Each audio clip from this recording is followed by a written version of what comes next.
see some people in the chat saying Perk Gable has arrived.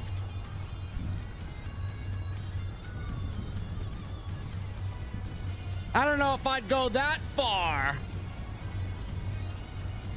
But Sami Zayn is still the Intercontinental Champion. And Chad Gable is a heel, turns heel, shockingly. Well, not shockingly, I guess. In Montreal. I don't know, man. I'm kind of disappointed. I'll explain why. Also, Jey Uso. He's getting a World Championship match against Damian Priest in France at Backlash. Oh, it's going to be Backlash, all right. We're going to see another Fatu in France. A werewolf of a man, that Fatu is.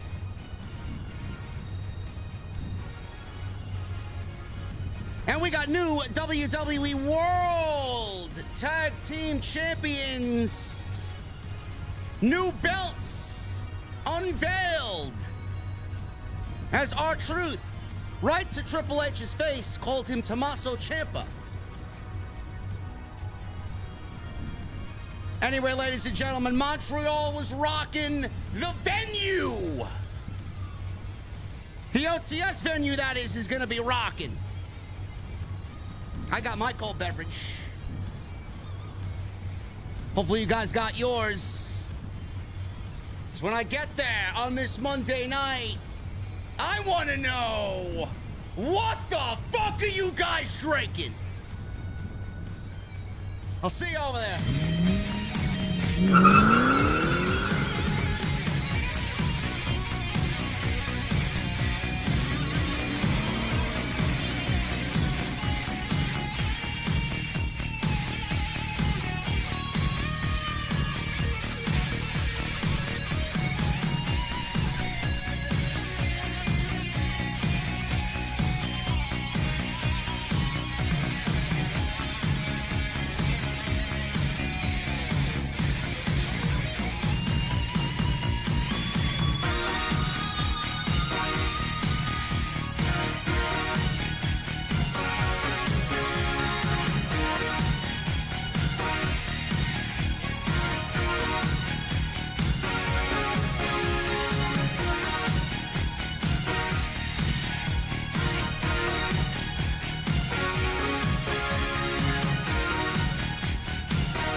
Why has Triple H been so successful? Why is Triple H running WWE better than Vince McMahon and Bruce Pritchard on Monday and Friday night? Long-term booking.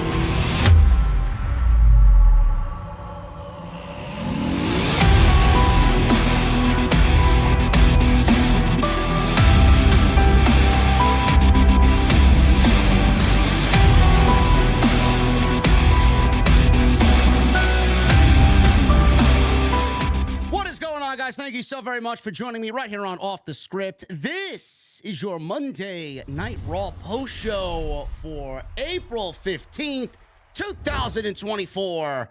I am your host, JD from New York. As always, coming to you live from the OTS venue.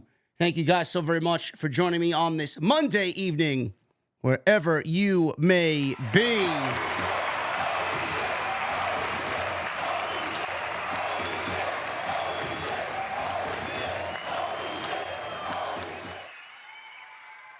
Dan McDaniels starting the stream off with a $100 super chat. He says nothing but, I'm a big fan.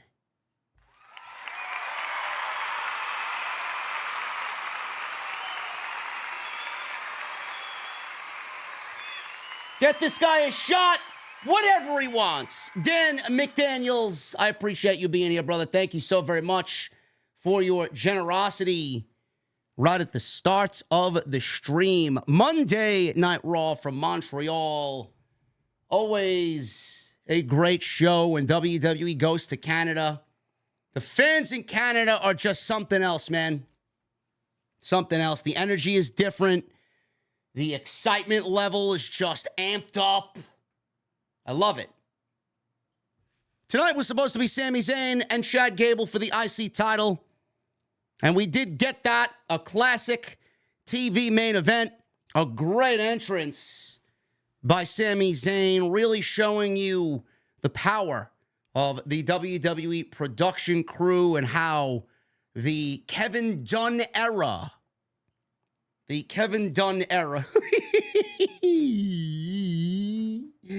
no more wood, no more. Now, wait, that may be one of the last times we have to do that. The Kevin Dunn era is dead. You obviously see the WWE production, Sami Zayn's entrance, giving you a glimpse of Montreal entering the arena with his people from his point of view. I love it. The energy was there. The match was great. Main event, the IC title in the main event. I love it when we get the IC title in the main event. You never used to see that. It was a rarity. It was a treat to see the IC title in the main event. And we got a great TV main event. Great TV match. That is up until the ending. Sami Zayn retains. There was no Montreal screwjob here. I didn't think Triple H would go to those lengths. And to everybody saying these negative things about Sami Zayn, WWE's got to treat Sami Zayn's IC title reign very carefully. I don't think that they are in the game to put the belt on Sami Zayn after he beat Gunther for 666 days of that title reign at WrestleMania, for him to turn around and drop it a month later. I don't see that being the case. I think that would be terrible. I think that would actually be WWE shitting all over Gunther's reign. Because then I would start asking, well, I don't know why we just didn't keep the title on Gunther. Sami Zayn retained. Great match. At the end of the match, Chad Gable turned heel.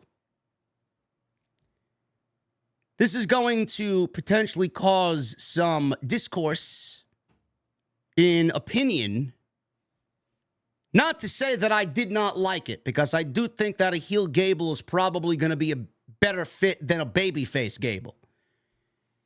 But the thing is, and I guess WWE kind of has an answer for this, we have been conditioned to look at Gable. We have been prepped to look at Gable as the conquering babyface hero that so desperately wants to win the Intercontinental Championship for himself and for his daughter, his family.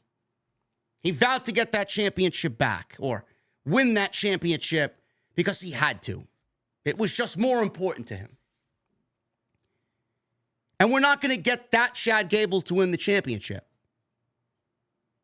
I don't know if I should feel disappointed or if WWE's got a grander plan here. And I just need to wait it out. But the first instinct that I have is, well, you know, we were building towards Gable potentially winning that championship, and now he's not going to win it in the way that we had envisioned, and now he's a heel. But like I said, I think WWE's got an answer to that in Sami Zayn. They got a great babyface champion. They don't need two. So I think they do have the answer in Sami Zayn, and that's why they opted to change Chad Gable over to being a heel. And I got to shout this guy out. Oh, my goodness.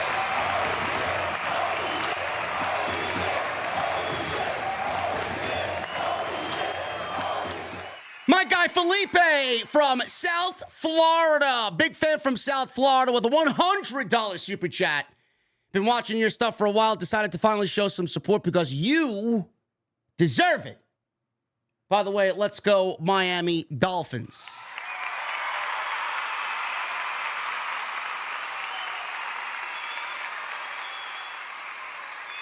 Felipe, thank you, brother, and thank you for showing up tonight in the OTS venue.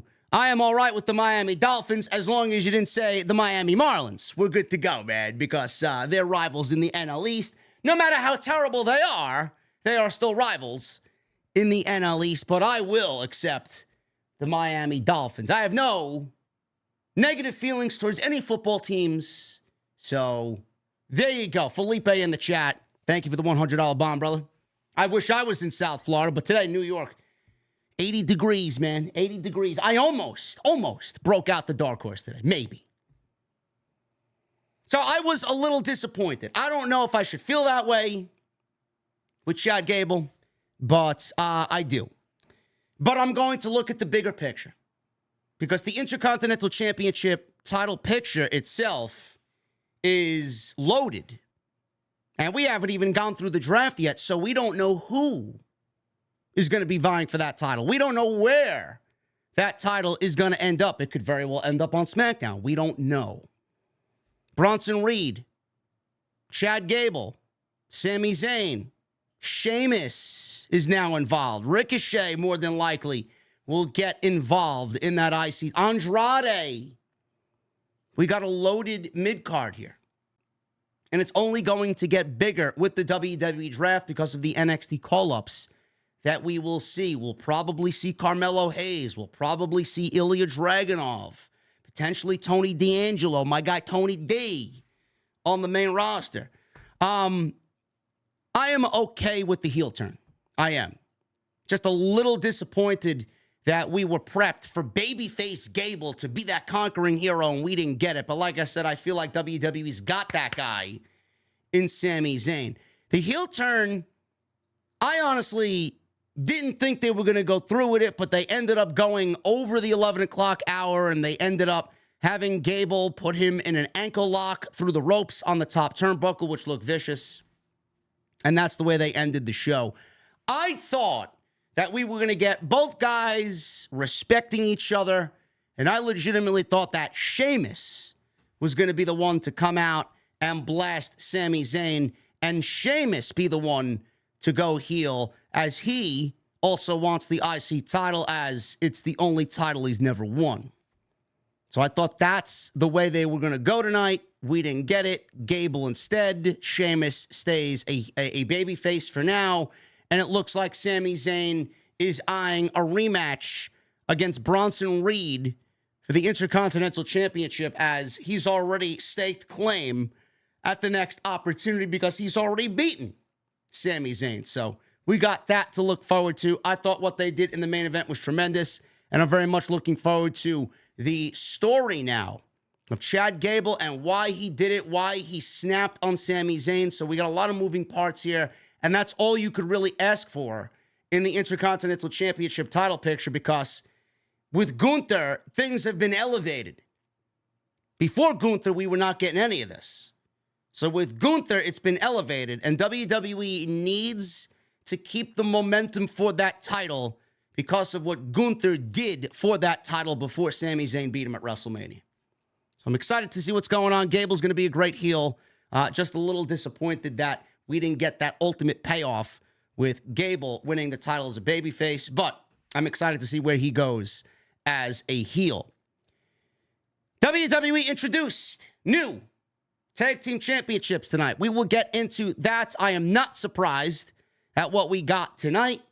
Rhea Ripley vacates the WWE Women's World Championship off of a freak accident that happened last week. I had a sneaking suspicion there was going to be something that was wrong with Rhea Ripley coming into that segment, because the chair shot from Liv Morgan when she threw the chair and blasted Rhea Ripley last week, it looked too vicious for it to be not a situation. It looked too vicious for Rhea Ripley to walk away unscathed. And unfortunately, we don't got any real news on it. We don't have an actual diagnosis. But Rhea Ripley comes out tonight in a sling, and she vacates the Women's Championship 380 days, I believe, as the Women's World Champion. It's a shitty way to go out, man. WWE's got a lot of work to do, and they are already in the works. We will crown a new women's champion next week, which I think is way too soon. But we will crown a women's world champion next week, and we will go over that right at the top of this review because that's legitimately the first thing that WWE wanted to get out there. Rhea Ripley vacates that women's championship.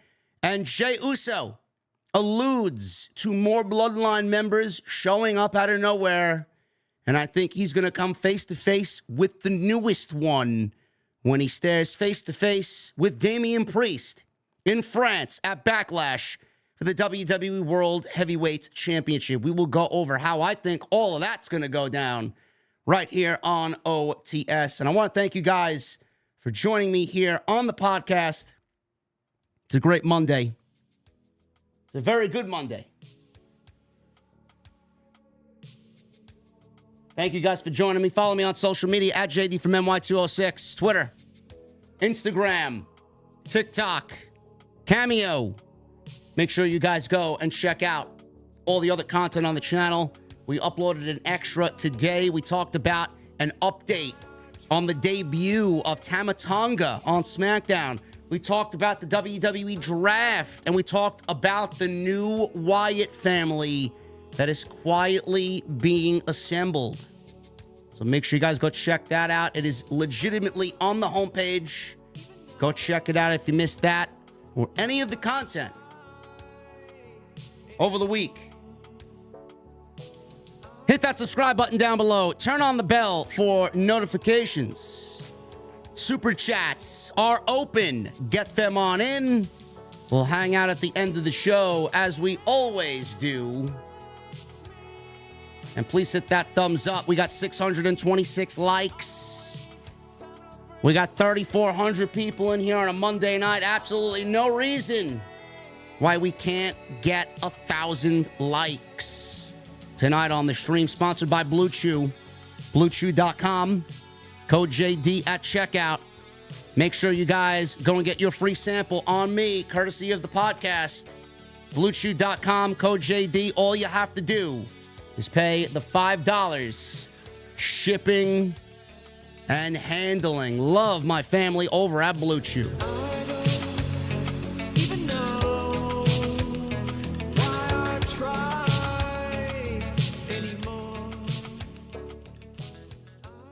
That's a banger tune, man.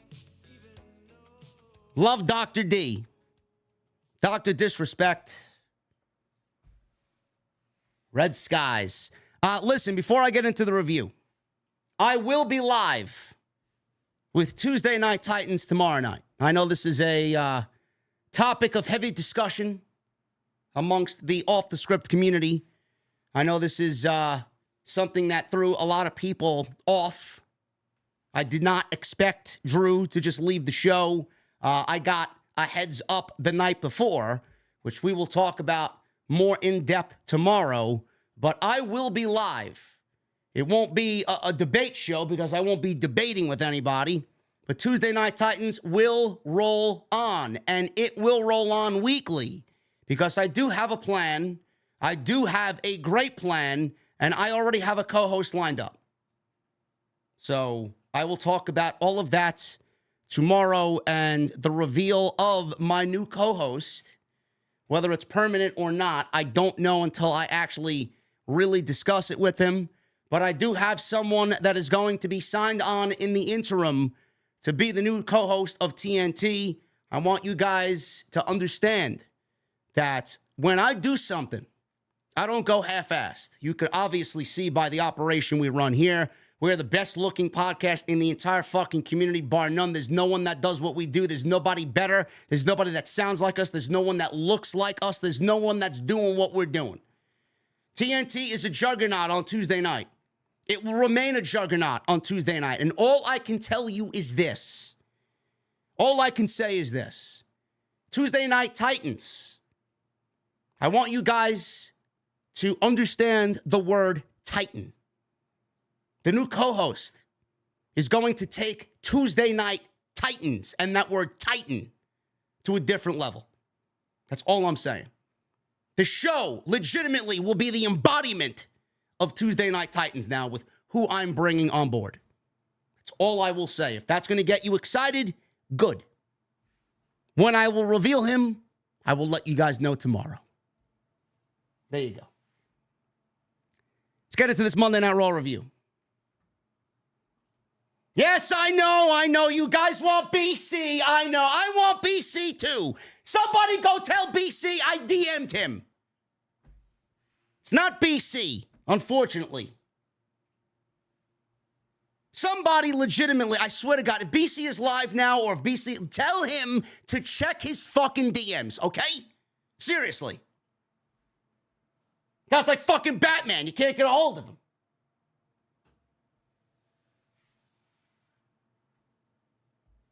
Anyway, let's move on with the Monday Night Raw review. We'll talk about TNT tomorrow. I'll be live at 8:30. We'll go over all the week's news. We'll have a great time tomorrow. I may even break out an old-fashioned tomorrow. Why? It's my show. Anyway, Rhea Ripley. Rhea Ripley is out. And she's there, and she comes out in an arm sling. And everybody was tipped off earlier in the day that Rhea Ripley might vacate the WWE Women's World Championship. She comes out holding the women's title in her left arm, and her right arm is in a sling. Michael Cole said that there was speculation that she was injured last week from the Liv Morgan attack. She wasn't smiling, and you could read Rhea Ripley's body language that she was not happy. She was not fucking happy. And I felt bad for her because I know how important this title run was going to be for her. Fans were cheering. She's in the ring. Thank you, mommy chants rang out. Also, chants of bullshit. Rhea Ripley said she's been told that she is going to be stuck on the bench for quite a few months, thanks to the attack by Liv Morgan last week. She said she's flustered, angry, and pissed. She said she has to vacate the Women's World Championship. Fans chanted no. And then fans chanted bullshit. And then she said, yeah, it is. She looked at the belt and said, it means the most to her. She laid the belt in front of her, hung her head. Fans chanted, thank you, mommy. She lifted her head and said, it's all because of Liv's stupid little revenge tour. She said she could have actually had respect for her, but instead she blindsided her. She issued a warning to whomever wins her title. When I come back, I'm coming back for blood. She said she isn't going to be gone just because of an injury, but she's going after Liv when she sees her so hard, she'll have to be locked in a local Montreal jail. Liv walked out to her music. Morgan was yelling. Security was holding her back. Yes, security had to hold back little old Liv Morgan. Adam Pearce got in between them. Rhea Ripley was in the ring, telling her to come on with one hand. She gets out there. She headbutts one of the security guards in the chest. They escort Rhea Ripley back. Liv Morgan is escorted away. Adam Pearce gets in between them. And that is the end of the segment. Rhea Ripley then went to have a segment with the Judgment Day. She wished them well. They told her that she'll be back bigger and better than ever. She's going to get her championship back. They love her. She told Judgment Day, keep Judgment Day on top of Raw and take care of Dominic while I'm gone. And she walked away, and nobody knows what the diagnosis is. Nobody knows how long she will be out. The reports are from PW Insider. PW Insider reported that Rhea Ripley was injured on Raw last week and may be forced to vacate the championship. That was earlier in the day, and that's exactly what we saw. Fightful then was told that word had emerged shortly after the segment within WWE that Ripley was injured, and as far back as last Wednesday, there was an internal discussion that she may need to vacate the title. So they knew very early on after last week's segment. Early indications were that the situation was a freak accident and happened when Ripley went into the walls during the backstage segment last week with Liv Morgan. However, there were 2 incidents of that. Morgan is playing it up on social media, and we're told that there's no heat on Liv for the situation and was not blamed by Ripley or by WWE. And like you saw, Rhea Ripley ended up vacating the championship. Now, I see a lot of people on social media, because they don't have a fucking brain between them, and everybody is just so gung-ho to jump to some fucking conclusion without coming up with a logical thought. Oh, well, Seth Rollins didn't have to vacate the title. All right, well, Rhea Ripley's not going into WrestleMania, and WWE didn't want another problem on top of CM Punk already going down to further fuck up their WrestleMania plans. So they opted with the diagnosis, saw that Rollins could actually make it back, and he did with some time to spare going into WrestleMania. This is not the same situation as Seth Rollins. So use your fucking brains and shut the fuck up. It's not the same thing. Stop. The other one is, well, I don't know why Rhea Ripley's going to vacate the title. Roman Reigns never shows up to work, man. Rhea Ripley's not Roman Reigns. Roman Reigns can fucking commit bloody murder in the middle of the ring, and they're not going to fucking bat an eyelash.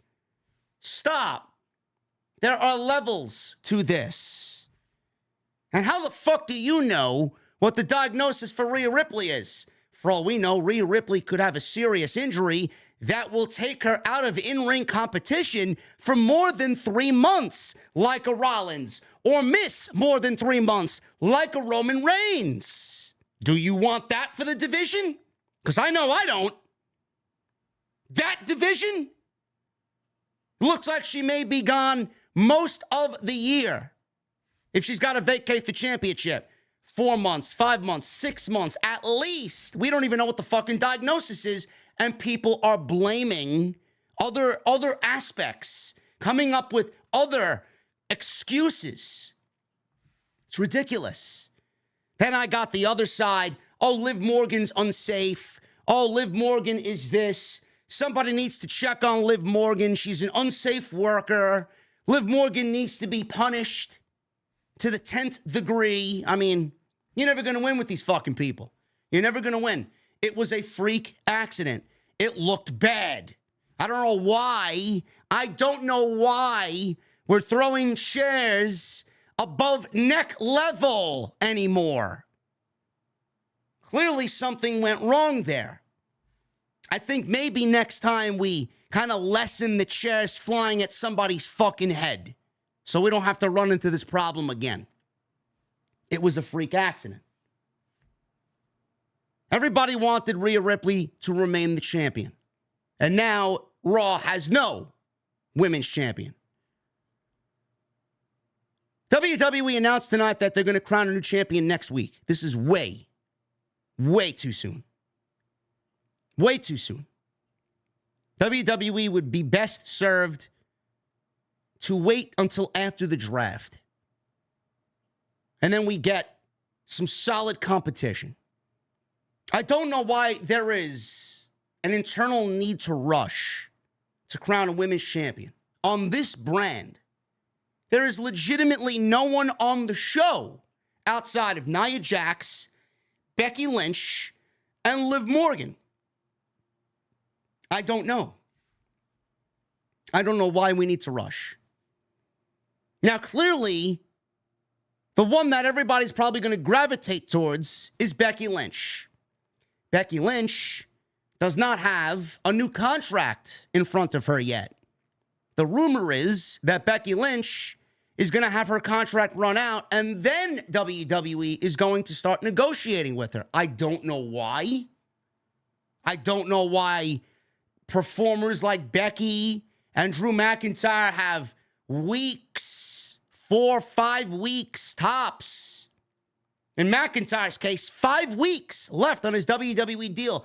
I mean, if I'm the boss and this man is not sitting down with the proper people with a new contract in front of him, heads are going to fucking roll. If I'm the boss, like, what the fuck are you doing? Unless Drew doesn't want to, I don't know. I don't want to make any assumptions. Maybe Drew doesn't want to resign. I don't know why he wouldn't. He's doing the best work of his life. Same thing with Becky Lynch. Becky Lynch could probably be looked at as the MVP of that women's division. The body work that Becky Lynch has done within the last year has been probably some of the best work of her entire life. There is no one on the Raw brand right now that I would want to see as the women's champion. So why are we rushing to crown a new champion? Liv Morgan is not the answer. Liv Morgan's revenge tour is not going to end next week. You guys really want Liv Morgan as the women's world champion? I know I don't.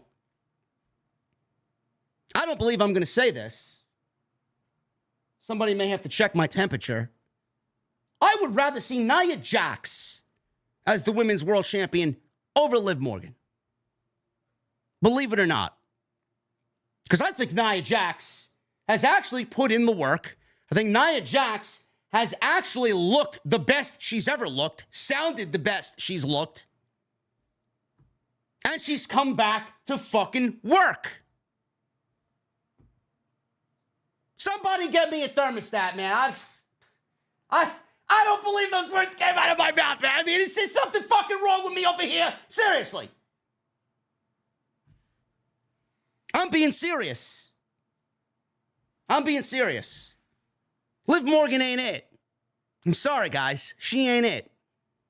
She was never going to be it. Yeah, let's reward Liv Morgan with the Women's World Championship after she injured our biggest female star in Rhea Ripley. Sure thing, man. I know I ain't crowning her the champion just based off that. So again, I ask, what's the rush? What's the rush? WWE, Triple H. This is going to make the draft even more interesting. The WWE needs to do 2 things. And it's the same things that I talk about every single year. Honestly, with the draft. WWE needs to load up on the tag team division, and WWE needs to load up on the women's division. When you have those 2 aspects of your show be the weakest every single year, those 2 aspects, those 2 divisions need the most focus, and they need to be made top priority. I don't know what they do. I don't know how they go about it, but the tag team division and the women's division need a complete overhaul. They are clearly not going the way of one singular women's world championship. They're not going the way of one singular men's tag team championship, which I've been preaching since 2016. Almost 10 years of the same narrative. It's probably never going to happen. But WWE needs to do one thing here. Rhea Ripley going down is a massive blow. 3 months, 4 months, 5 months, 6 months. We don't know. Any extended period of time with Rhea Ripley off that roster and off that show is bad. You can't replace her. They have the talent, but you're never going to find another Rhea Ripley. So what does WWE do? All I know is Monday Night Raw is going to be the A show. I want you guys to take that into consideration. When Monday Night Raw moves to Netflix, all the biggest stars, all the heavy hitters are going to be on Monday night. Cody is not going anywhere. Gunther is not going anywhere. I mean, that women's division, for all we know, Charlotte may end up on Monday Night Raw via the draft. Bianca may end up on Raw via the draft.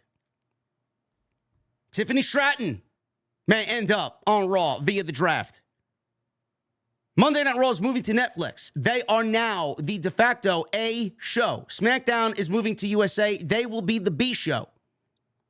Right now, SmackDown is the A show on Fox, and USA has Raw. They are the B show. It is going to flip when Raw goes to Netflix.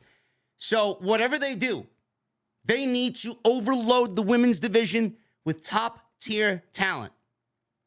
I don't know how. I don't know who comes over. I don't know who gets called up. But they need some solid competition on Monday night for whoever the champion is and for whenever Rhea Ripley gets back from injury. Roxanne Perez made her debut on Monday Night Raw last week on the Raw after Mania. We could potentially see that sped up for Roxanne Perez to make the jump to the main roster. I don't know. Right now, she's currently the champion. I know, I think she's ready. I don't know what you guys think. I think Roxanne's more than ready. But WWE's got to figure something out. Because that women's division right now on Monday, you're basically looking at, minus who was on the show tonight. I mean, you got Candice LeRae, you got Indy Hartwell, you got Ivy Nile, Chelsea Green, Piper Niven, fucking Maxine Dupree. None of these women are in contention ever. And none of them will be for the Women's Championship. Becky, Liv, and Nia. And that is it. I mean, they waited to do Rhea Ripley and Becky Lynch at WrestleMania because they didn't want to blow through Becky and Rhea because that is the only match that they had left after Rhea has slayed everybody. I don't know why we're not waiting. How are we going to determine a new women's champion? Why don't we just set the foundation for a clean slate and then crown a new champion? I don't get it. So I hope Triple H, listen, you know, I'm very excited about a full 100% Triple H in charge of a WWE draft. I'm very curious to see what he does and how he sets up the rosters to his liking instead of doing what Vince wanted to do with the last draft. Because that's who was in charge of the last draft. Vince, not Triple H. He was only a fucking a name with a nameplate on television. Vince dictated who went where and what titles ended up on what show. Fact. Now Triple H is completely in charge. And you got to understand, NXT is now a part of the draft. So women from NXT are going to get called up. But with NXT now a part of the draft, it goes both ways. They're not just pulling from NXT.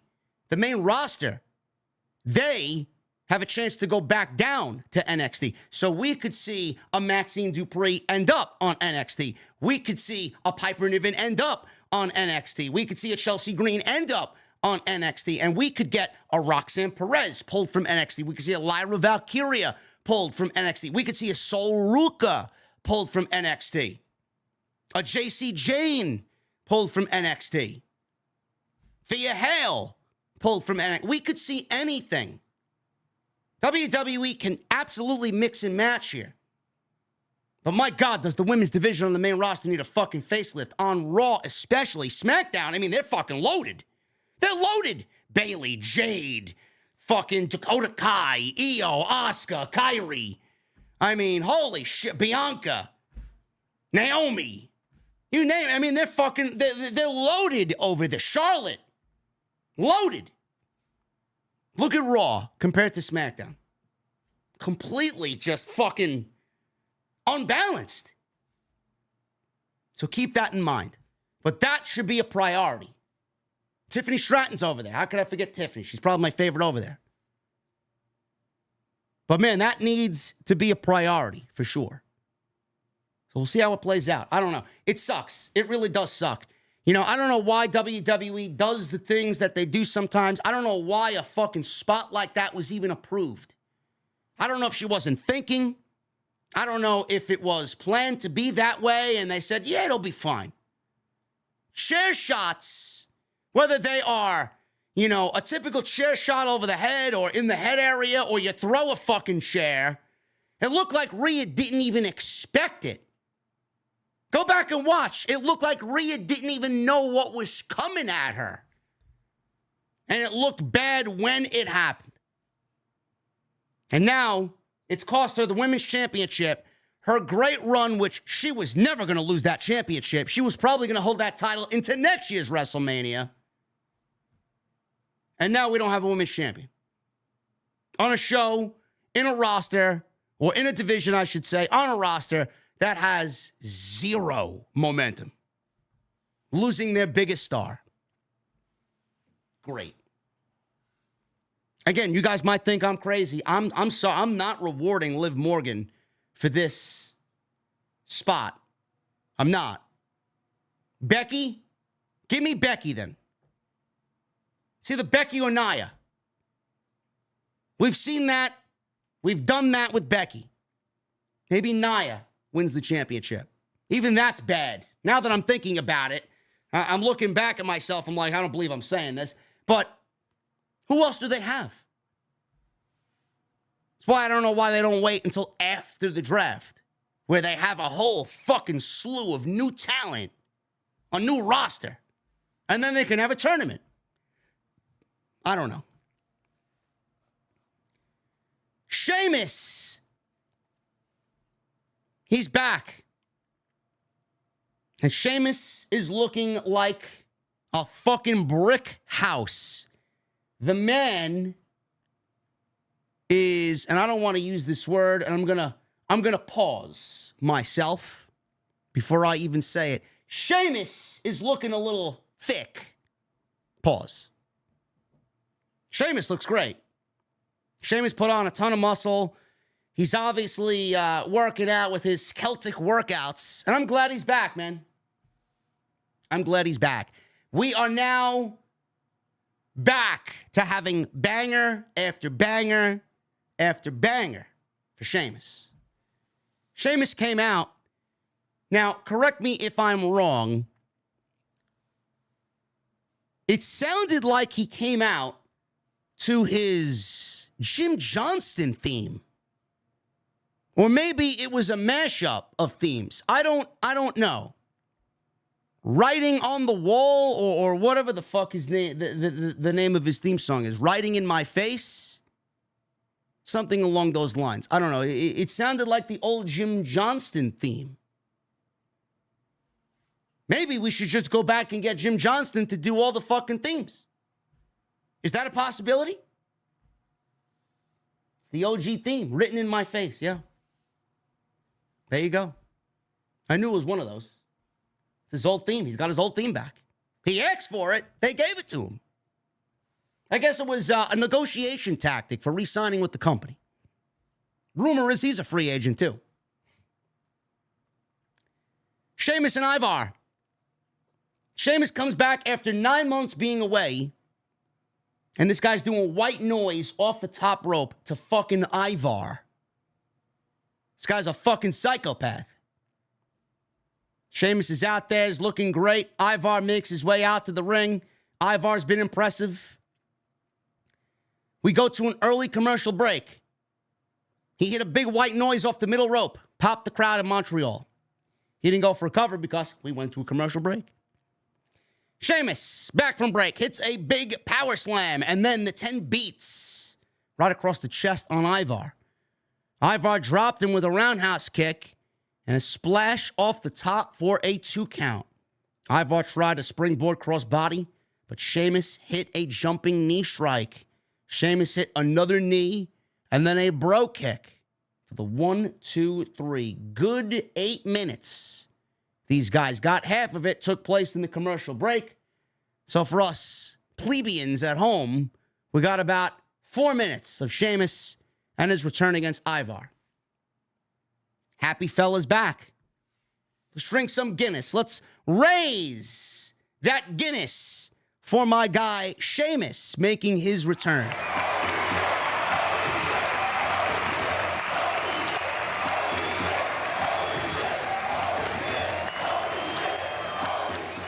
David M.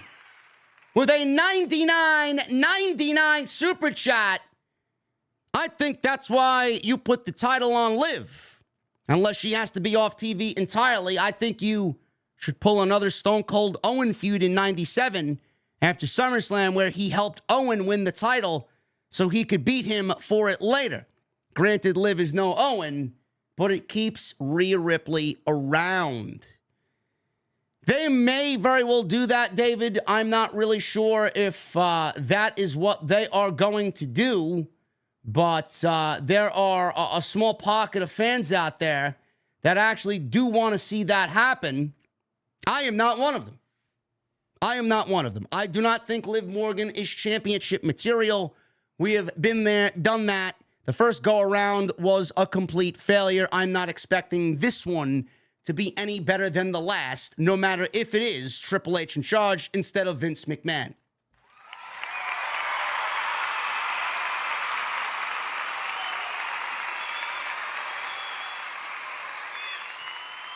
And we got a $50 super chat from Masen Hollowell with a $50 super chat. Thank you very much, JD. Love the show. Great work and awesome show you do. Where does Seth Rollins fit in with Roman Reigns? Since Paul Heyman mentioned it on Friday and Roman hit Seth with a chair at WrestleMania, sure looks like they will tell a story with those two. I don't know. I really don't know. That is a very good question. We could very well see them end up on the same show. I don't know if that's going to end up being the case, but the story between Roman and Seth going into WrestleMania, with Seth being Cody's Shield, the way that they played that out was fucking fantastic stuff. One of my favorite aspects of the entire show was that. So good on WWE for really telling that story, and the Roman Reigns anger that he saw when he saw Seth Rollins wearing that Shield getup at WrestleMania, loved it. But that's a very good question. I don't know. I do think that there's a potential they end up on the same brand. And I do think that we maybe get Rollins. I don't know if WWE's got the balls to turn him, but there's a possibility I think Rollins could turn heel. Because I think we've seen all the babyface Rollins that we could get, honestly. And I think I don't want to say needs, I think he would benefit from a heel turn. Sheamus wins, and he looked very good in his victory over Ivar. R-Truth and The Miz. We have the unveiling of new WWE World Tag Team Championships. Triple H made his way out to the ring. We got 15,000 in attendance here in Montreal. I don't know if it was a sellout. I think WWE's streak of 18 sellouts in a row is now over. Levesque said the fans are on fire here in Montreal. He reflected on a whole new era starting at WrestleMania. Adam Pearce was in the ring with him, and they were standing with a table beside them with a cloth covering what was obviously a championship title. Pearce said they entered WrestleMania with one set of tag team champions and left with two. He introduced the Raw tag team champions, Awesome Truth, Miz, and R-Truth. They arrived in the ring. They had their Raw tag team titles with them. Fans chanted, "You deserve it," at R-Truth. R-Truth then did a leaping split, which hurt me just watching it. Levesque said, "What's up?" Triple H says they will now be known as the World Tag Team Champions rather than the Raw Tag Team titles, and the titles being branded to the Raw brand. They are now the World Tag Team Champions. And I said this was probably going to be the case after wishful thinking. I prayed upon a shooting star that WWE would give us the undisputed Tag Team Championships. One set of titles that floats between both Raw and SmackDown. Clearly, we didn't get that. I don't think we're ever going to get that. But I have been saying for weeks, if we don't get that, WWE will probably go the same route as the other titles. We got the men's World Heavyweight title. Rhea Ripley vacated the women's World Heavyweight title. And now we have the WWE World Tag Team Championships, all of which look the same. Rollins has the big gold. Rhea Ripley basically has big gold. It's the same title as Seth Rollins, but with a different strap. And now the Tag Team Championships are basically a take on the Women's World title and Seth, or I should say Damian Priest's now, World Heavyweight Championship. The thing with the Tag Team Championship is I love the inlay of the new championships. I don't have a picture for you guys. You can clearly find it on WWE.com. I'm sure they uploaded some high-res photos of it. But I love the inlay. It's got two eagles kind of projecting outwards with the globe in the middle, and they got the WWE logo in the center of the globe. So I do think it is a very nice-looking championship. It's a lot better than the fucking silver championships with the red and blue straps. We actually got some fucking gold on black straps, so it's an upgrade.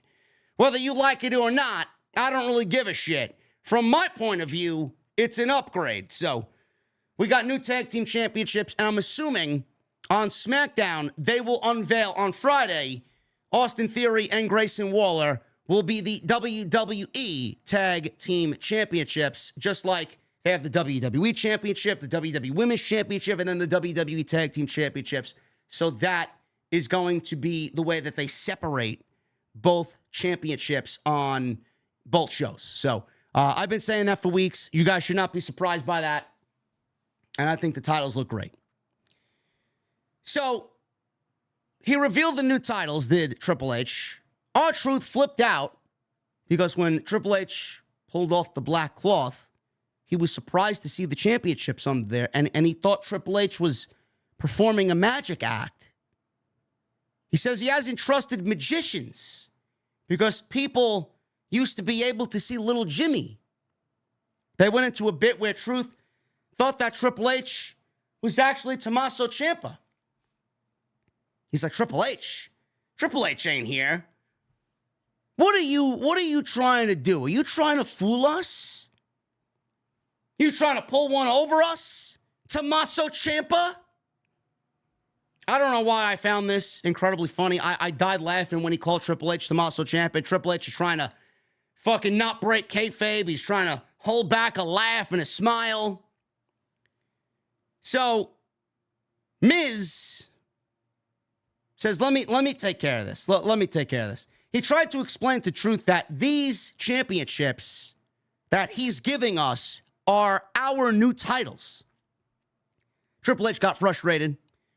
He asked if he could leave. He presented them with the new titles. Pierce then gave Truth a hard time about driving Triple H out of the ring.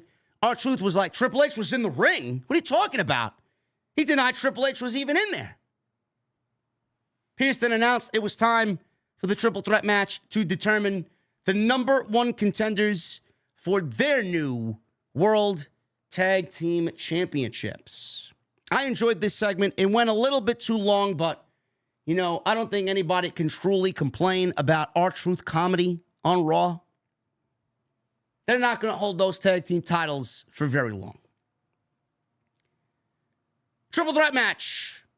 The Creed Brothers versus DIY versus The New Day, Xavier Woods and Kofi Kingston.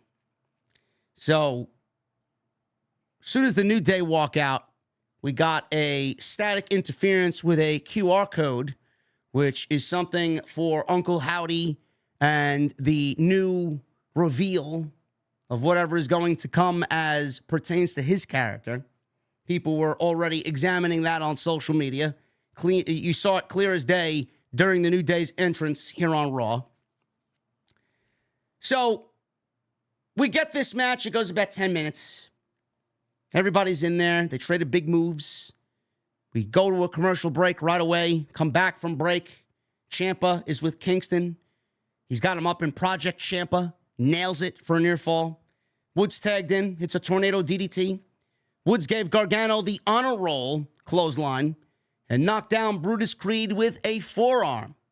New Day then double-teamed Ciampa, but Julius broke up the cover and then starts handing out suplexes to everybody. Woods, Kingston, Ciampa, Gargano. The Creeds each hit double Northern Lights suplexes, and they were for covers. They only get a 2 count. Julius then gave Kingston a superplex, but Woods hit Julius with a flying elbow drop. He went for the cover, but as he did, DIY hit Woods with meet him in the middle, and that was enough for the win. 1, 2, 3, and DIY has earned a tag team title opportunity against R-Truth and The Miz, which will take place next week on Monday Night Raw. I do not see how DIY does not win these tag team titles. Against fucking Miz and R-Truth? If they don't win the tag team titles next week, I'm giving up on DIY ever being champions on the main roster. Jackie Redmond. She's backstage with DM Hunk. Drew McIntyre. He's all smiles. She said she was expecting that reaction. Drew McIntyre then dropped the smile. And as soon as she asked him about what happened last week with Mr. CM Punk, Drew did not smile anymore.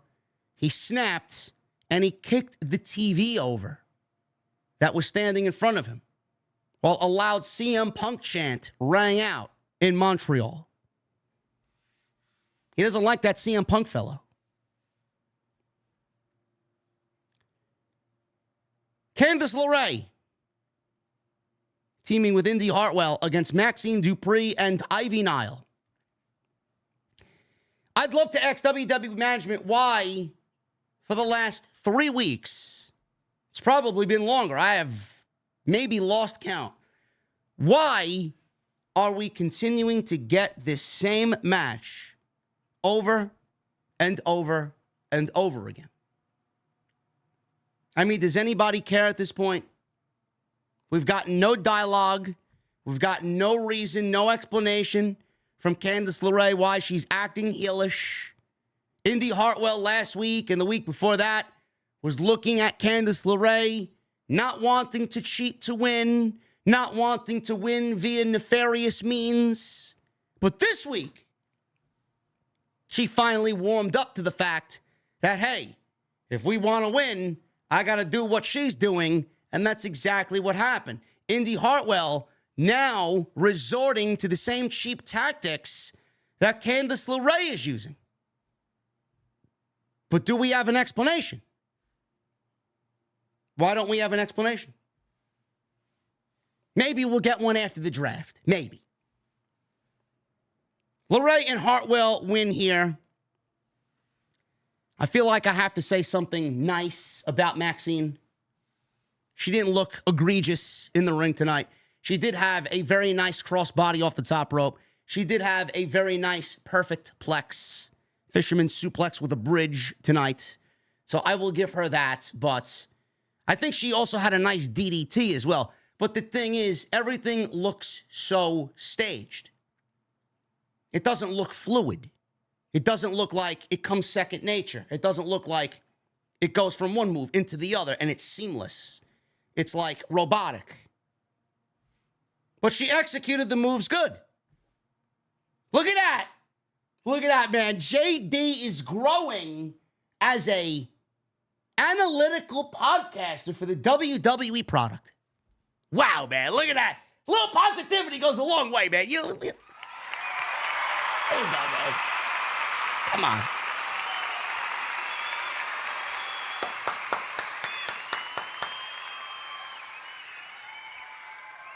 Nikki Cross, Indy Hartwell, and Candice LeRae is the new trio that Jordan Ambrose wants. I don't know where Nikki Cross is. I have no fucking clue. Maybe you're right. Maybe that's the payoff. I don't know, but Maxine, those 3 moves, she actually hit pretty nicely. Little too robotic, though, in delivery. Candice was taunting Ivy Nile, then beat up Dupree in the corner. Dupree crawled over, tagged in Ivy Nile. The ref didn't see it. So she was ushered back out to the apron.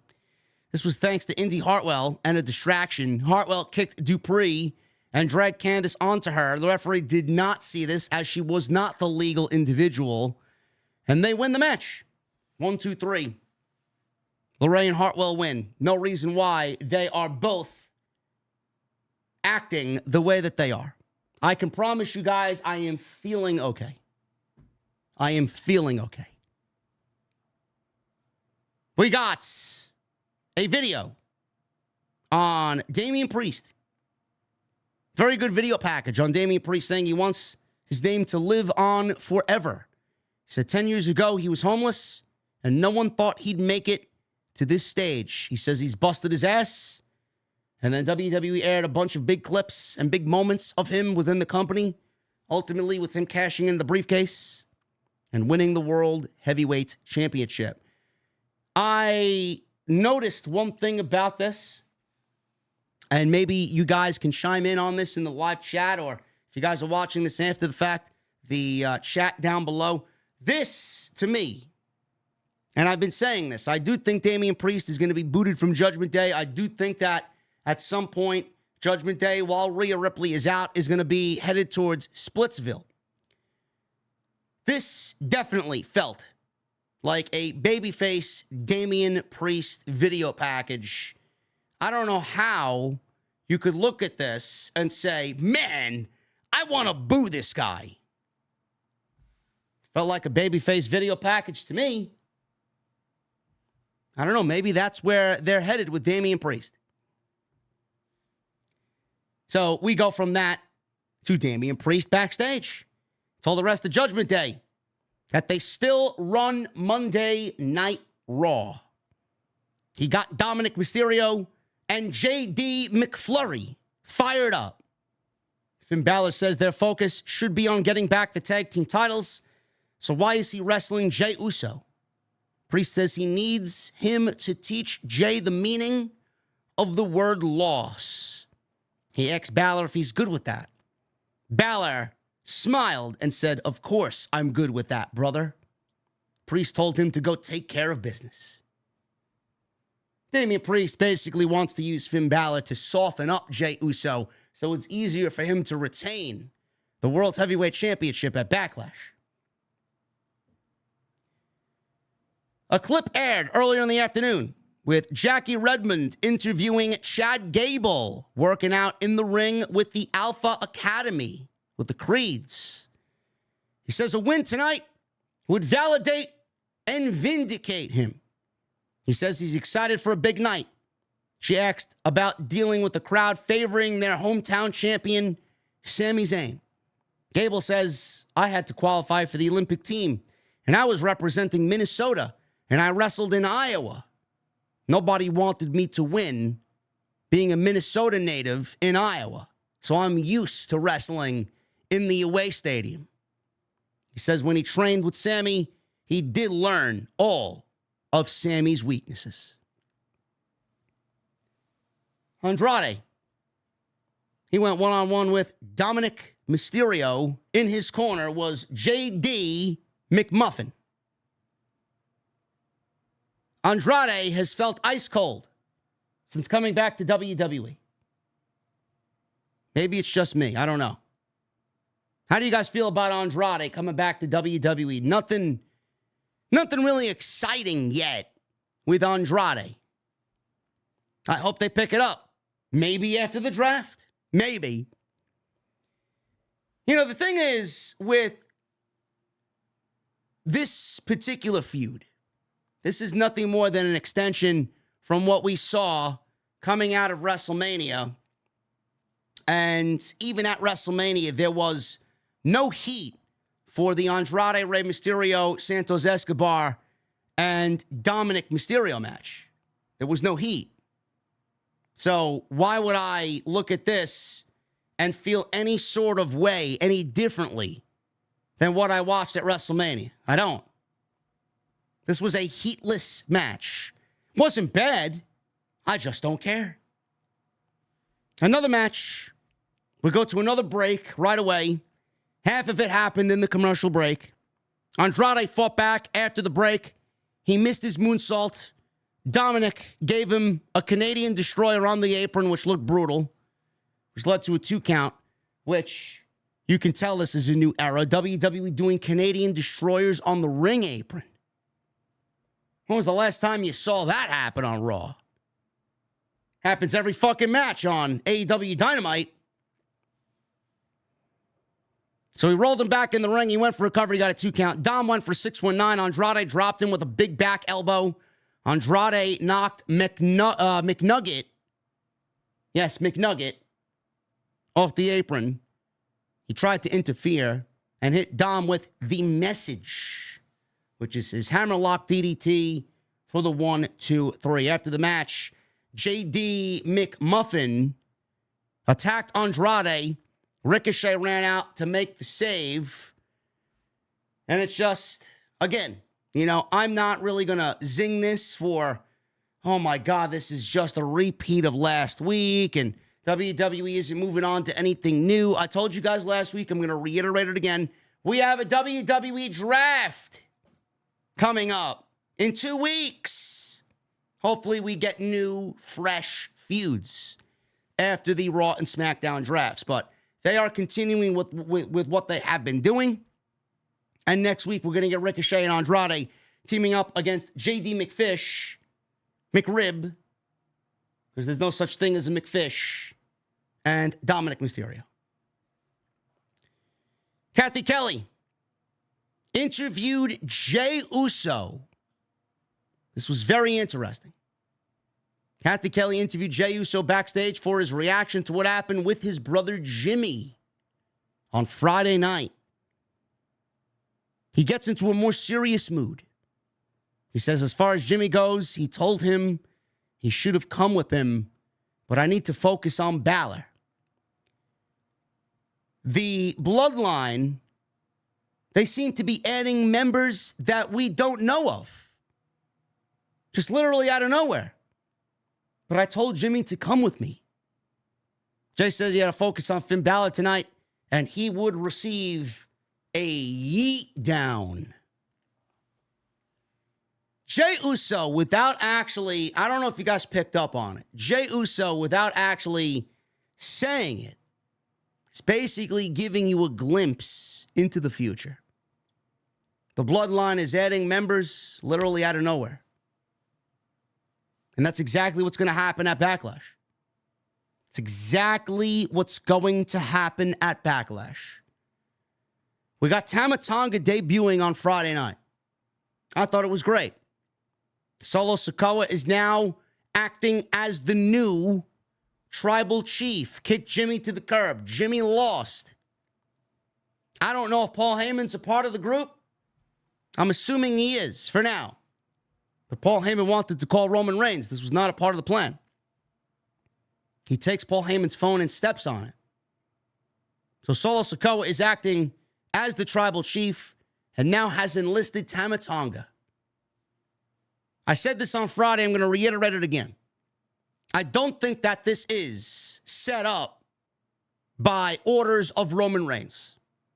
I do think that Solo Sikoa is acting as the tribal chief on behalf of The Rock. Roman has nothing to do with this. This was not part of the plan. Paul Heyman was calling Roman Reigns because it wasn't part of the plan. So whose plan was it? It's either Solo acting on his own, which I don't know why he would, or The Rock is giving him orders and has appointed him the new tribal chief. And has basically told him to go out and find a new bloodline because the current bloodline is fucked. Goodbye, Jimmy. So now the story is going to be, how do Jimmy and Jay find their way back to one another? Jay is clearly not winning the world championship. You're not going to beat Jey Uso clean in the main event of that show. So what is going to happen? We are going to get yet another new bloodline member, this time in a Samoan werewolf. Jacob Fatu will debut at Backlash. This is my prediction. He will debut at Backlash and cost Jey Uso the World Heavyweight Championship.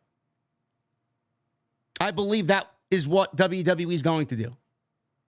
And then we're looking at Solo Sikoa, Tama Tonga, and Jacob Fatu, the Samoan werewolf, as this new bloodline.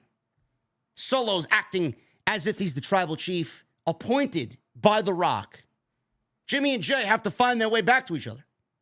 Roman Reigns, we don't know when he's going to come back, clearly. But I said this from the beginning of WrestleMania season. This was all done. They pivoted. They changed Roman and Rock back to Cody and Roman because the long game, The Rock's long game, the long game that he talked about was a match with Roman and a babyface turn for Roman. The long game was always, how do we take Roman in this current version of Roman, keep him the same, and turn him into a babyface? That's what the long game is. That's what this next chapter of the bloodline is going to be, because Roman is eventually going to have to come back, and he's going to have to assemble the old bloodline back together. A story within a story within a story.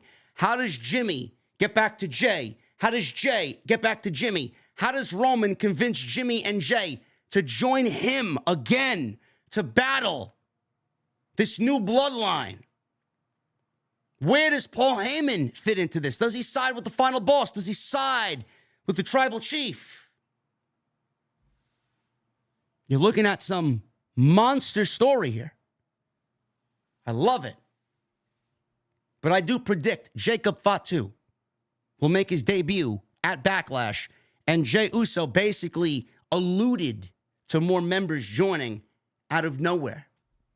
That out of nowhere is going to be in France at Backlash during his world title match against Damian Priest.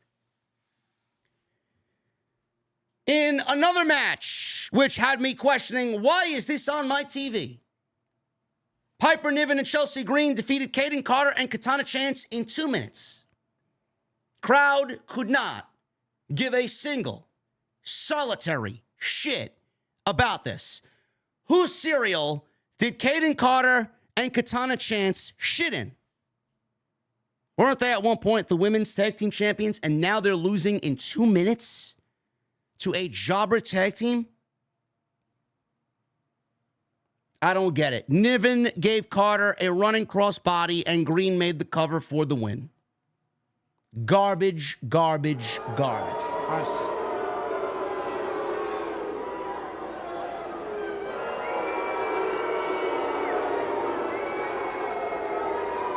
Why is this on my show? Oh, but we got to give the women more opportunity, man. This is opportunity? You have an opportunity to make the show better by not putting this garbage on the show. Kathy Kelly interviewed Liv Morgan. Liv Morgan's in the back, smiling that she did the deed and took Rhea Ripley out. She was booed. This is a very pro-mommy crowd in Montreal. Morgan was confused by the reaction. I don't know why. Everyone in the back was mad at her, but she wasn't the bad guy here.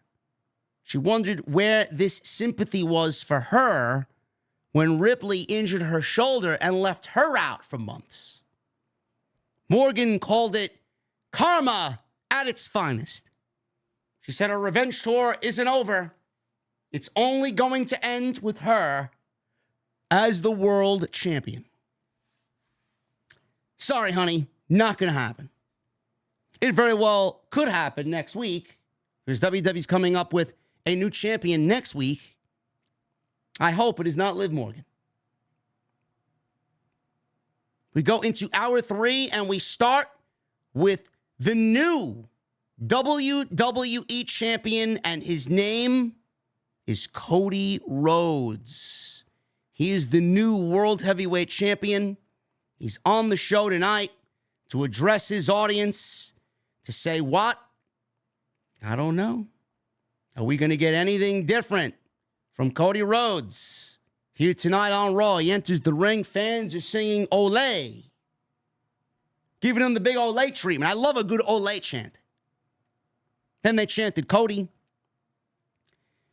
He spoke in French, which I will not do because I will absolutely butcher it and embarrass myself.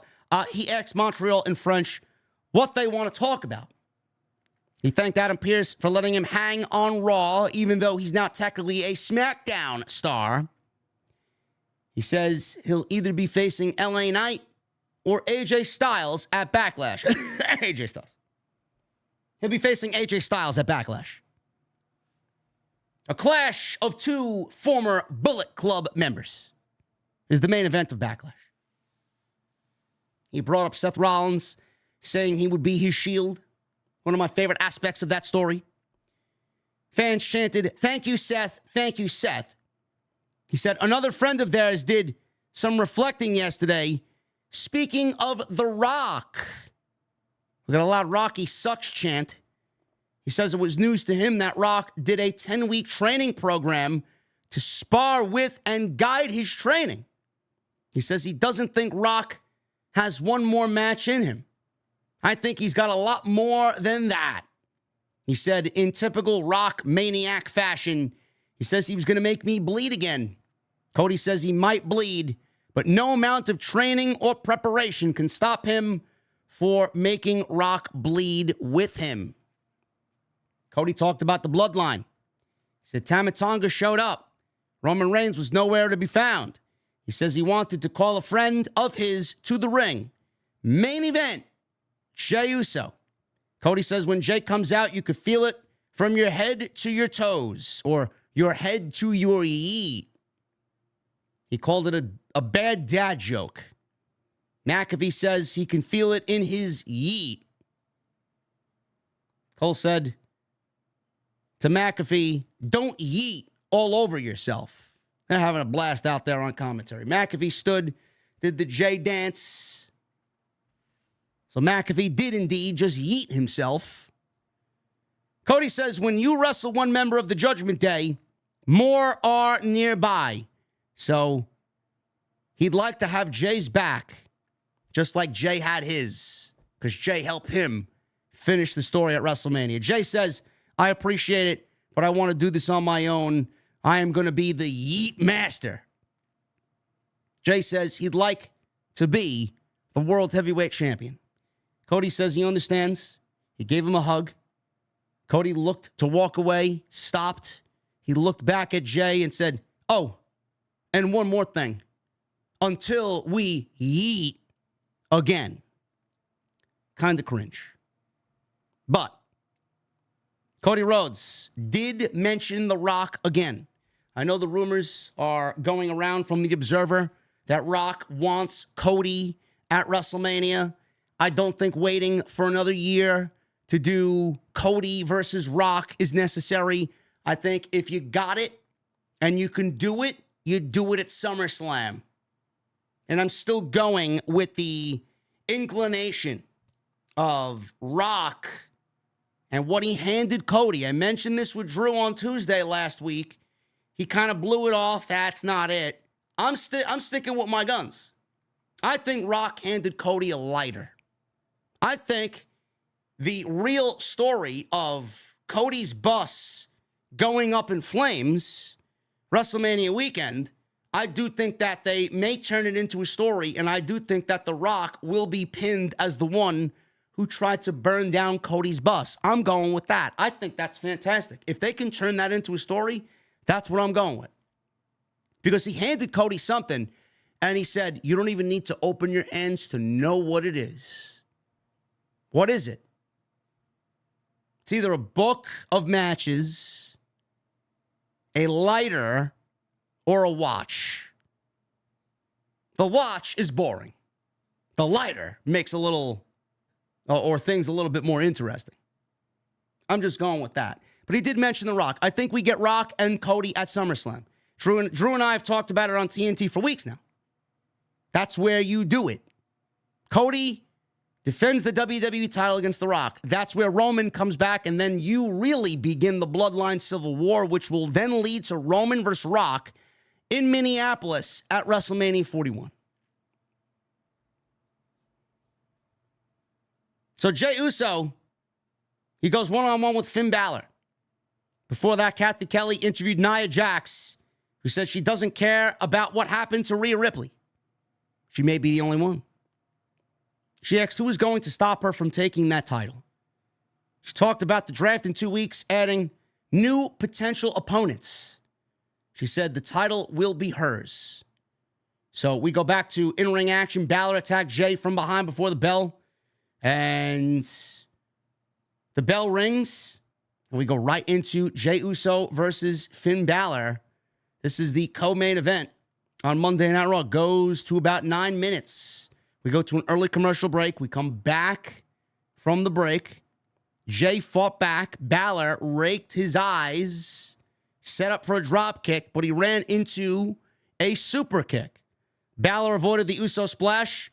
Drop kicked Jay into the corner. Jay avoided the coup de grace and hit a spear, followed by the Uso splash for the win. Not really much to these matches tonight. Jey Uso wins.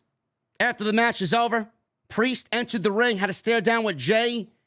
J.D. McFlurry and Dominic Mysterio attacked Jay from behind, and Priest was annoyed with them. Balor got in Priest's face and said something before joining in on the attack. Jay tried to fight them off after super kicking Dom. He chucked McFish into Balor and ran through the crowd. Priest never joined in on the beatdown. That was all done by design. I don't know why, but Damian Priest is taking the high road on this. I wonder why.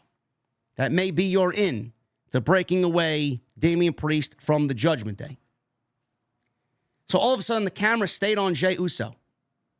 The camera followed Jey up into the crowd and through the mezzanine, through concessions, until he walked out of the building where he saw Sami Zayn looking up at the LED boards or looking up at the building to the arena. Sami said the first show he ever saw over 25 years ago was in this arena, and now he's returning as champion. He says he walked in the front door tonight the same way he did back then as a fan. Sami then made his way through the concourse, fired up, slapping hands with fans along the way, bedlam in the concessions area. His theme music hits. He gets ready. He walks into the building, into the arena, down the steps. You see the whole visual of the audience chanting Sami's theme song. What a fucking entrance Sami Zayn got.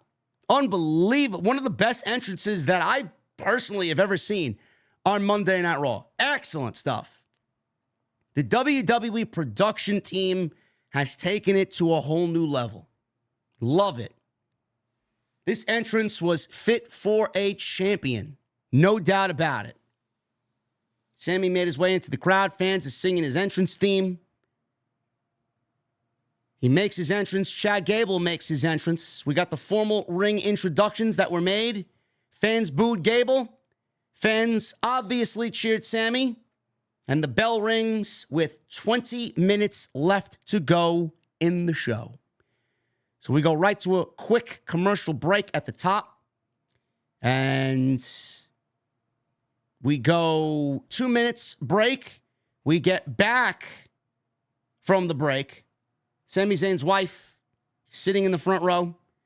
Gable was in control after the break. Zayn had the early upper hand. And they met face to face right before the commercial break. Like I said, we get back from break. Gable's in control. He had a dive to the outside and a diving headbutt in the ring for a 2 count. Gable targeted Sami's leg, but Zayn fired back with a big clothesline. Gable reversed an exploder into a cradle. He goes for a cover. He gets a 2. Gable applied an ankle lock, but Zayn knocked him outside the ring and followed with a springboard moonsault. We go to another commercial break. This would be the last break. Gable hit an angle slam off the top, which looked great. Gable followed with consecutive German suplexes, but Zayn followed with 2 German suplexes of his own. Gable switched and hit another German, so Sami did the same. They counted each other over and over until Zayn suplexed Gable, and this particular suplex landed Gable right on the back of his fucking neck. Oh my goodness. These guys are fucking killing each other, man. That looked bad. Referee immediately went to go check on Gable, and thank Christ he was all right. Zayn hit an exploder in the corner. He went for the haluva kick. Gable picked his leg and applied the ankle lock. Zayn countered out of it, hit a powerbomb. He went for a sharpshooter, but he fell over because of the injured ankle, which was one of the stories of Sami Zayn in this match. Gable avoided the haluva kick again and gave Zayn a German suplex into the middle rope, which looked bad as well. Gable applied the ankle lock again, but Zayn eventually reversed it into a cradle for two. Zayn gave Gable another exploder into the buckles. He followed this one up with a haluva kick, and that was it. Slow to make the cover. I thought Gable was going to kick out, but he didn't. 1, 2, 3, and the haluva kick finishes off Chad Gable, and Sami Zayn retains the Intercontinental Championship. Gable laying in the corner crying. Zayn in the middle of the ring on his knees, wanting Gable to come on over. He laid the Intercontinental title in front of Gable. Gable was still crying. He helped him up. Gable lifted his arm, and they embraced with a sign of respect. Gable left. Zayn jumps to the outside. He went to go hug his wife and his family, who was sitting front row. Gable all of a sudden grabbed him and hit him with a German suplex on the outside of the ring. Gable then tossed Sami Zayn around ringside, into the steel post, over the announce desk, into the steel post again, threw him up on top of the apron, and threw him through the steel post and the ropes. So Gable jumps up top on the second turnbuckle, and he puts Sami Zayn in an ankle lock with half of Sami Zayn's body in between the ropes and the turnbuckles. Gable held the ankle lock, and the show went off the air with Gable shockingly turning heel on the babyface champion in Sami Zayn. I thought the match was great.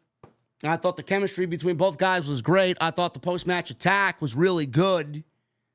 Like I said, Gable, we all looked at Gable from January on.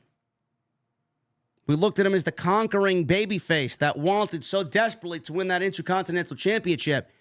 And instead of winning the championship, because WWE opted to go with Sami Zayn, they didn't need two overcoming babyfaces. They went with Sami, and they opted to turn Gable heel. So instead of Gable now, the story of Gable chasing the title and winning the title, Gable's story is now failing to win the title and turning heel because he can't win the big one. Frustrated because he can't win the big one. I don't know if this is going to lead to another match. I don't know if Sami just moves on to Bronson Reed, which I'm assuming he does. But Chad Gable is now a heel. His heel work was great, and I expect nothing less from Chad Gable. He's fucking fantastic. But there's just a small part of me that wishes that there was some sort of payoff for Chad Gable. But like I said, they had that in Sami Zayn. Now, with Sami Zayn, I don't think that they're going to take the title off of him immediately, because having him break Gunther's record was a huge fucking deal. You're not going to break a 666-day title reign and then have his reign end in a month. It's going to be very interesting to see how they book Sami Zayn's title reign. Does he beat Gable? Does he beat Bronson Reed? Who is going to be Sami Zayn's arch nemesis here for this IC title? I don't know. All I can say is I am happy the IC title got a main event spot, that Triple H is continuing to build the legacy of the IC title in this new era, that he's treating it with the respect that Gunther showed it. And we got a lot of moving parts here in the mid-card for the Intercontinental Championship. A lot of contenders. And we have a draft, so we don't know who Sami Zayn's next opponent is going to be. It's It's going to be very interesting to see. So I like it. I like it. We have Sami Zayn and Chad Gable. And I thought it was a fantastic main event. I thought this was a great Raw. I did. I thought the show itself was fun. The energy of the show was obviously being in Montreal up there. Great main event. I thought that last hour was really where WWE hit their stride for this show. The Rhea Ripley stuff put a damper on everything, but I'm hoping she can get back quickly. And my thoughts and prayers go out to Rhea Ripley to get back quick, because that's just an unfortunate circumstance for a division that doesn't need any more setbacks. So thank you guys very much for joining me here on this Monday Night Raw post. We are going to get into all of the Super Chats in just a second.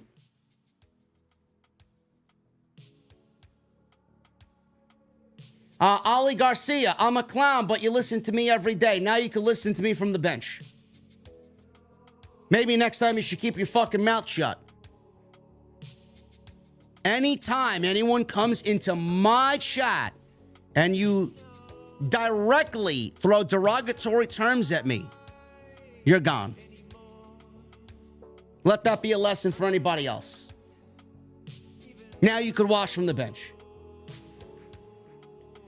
Thank you guys very much for all of your supports. We had upwards towards 3,800 on tonight's stream. Thank you guys for making me #1 in the community. I don't give a shit about anybody else's work ethic. I don't give a shit if you're male or female. I don't give a shit how hard you work. I work just as hard as anybody else. I'm self-made. I've done this all on my own with barely any fucking help. A lot of drama in the community as of late. But every single time, no matter how many fucking people hate on what we do, no matter how many people don't understand what we do, the audiences continue to grow. There's nobody that does what we do, that looks like us, that sounds like us, that has the production value as us. We're a one-man fucking show here. Literally a one-man show. Nobody does it better. And I wouldn't be here without you guys. Thank you very much. Follow me on social media at JD from NY206, Twitter, Instagram, TikTok, Cameo. Hit that subscribe button down below. Turn on the bell for notifications. Make sure you go out there and check out all the other content on the channel. There's plenty of it. We reached over 1,000 likes. I appreciate you guys very much.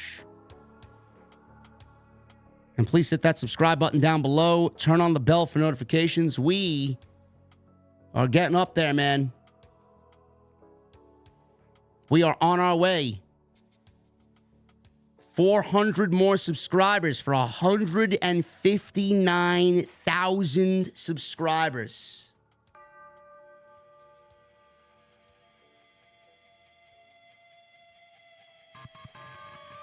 Michael Krause with a $2 super chat. Good Monday, JD. Hope you have a great weekend, bro. Have? It's only Monday, brother. Did I have a good weekend?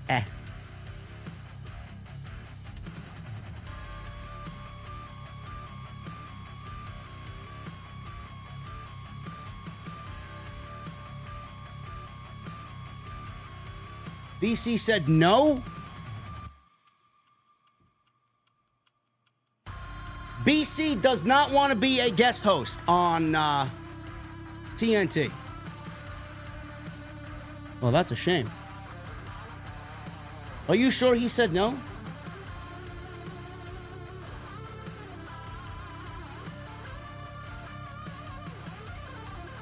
Did he give a reason why?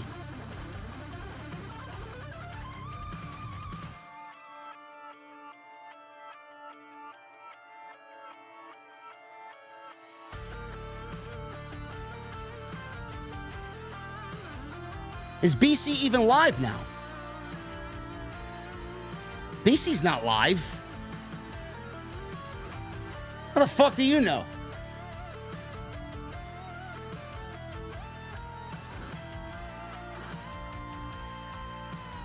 BC didn't say that.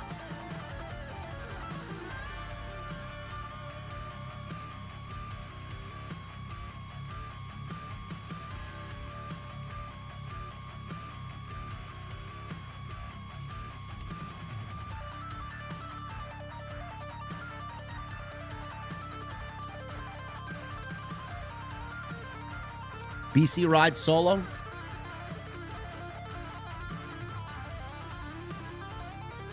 BC didn't say nothing.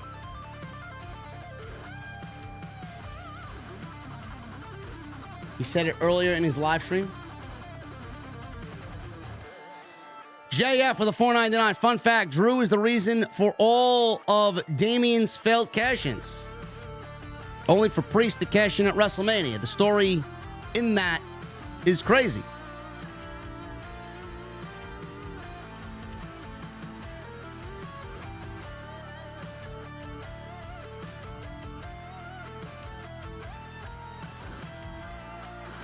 In the share, $2 super chat. Liv Morgan sucks. I agree. Now, I'm a fan of Liv Morgan. I just don't think she's world champion.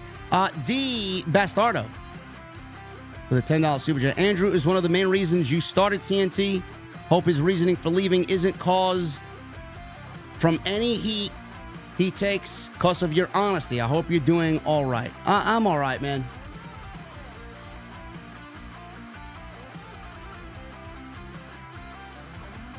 Guys, I'm not choosing any random with no prior content creation experience. Like, I'm not taking anybody just off the street, guys. You need to have some audience. You gotta have some platform. I appreciate you guys reaching out, man, but, I mean...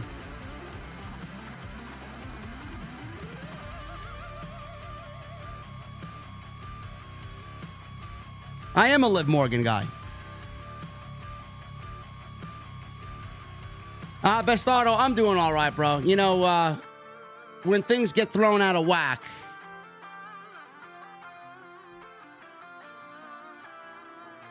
it's a little mental block to get over, you know?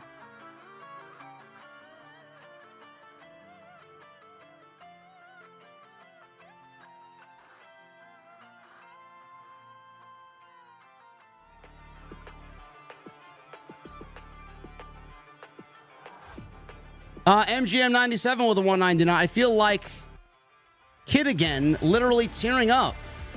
Why?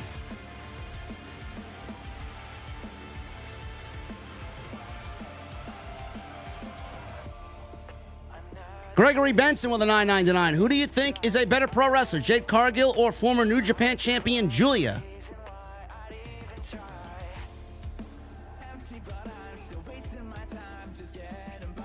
Gregory, what type of question is this?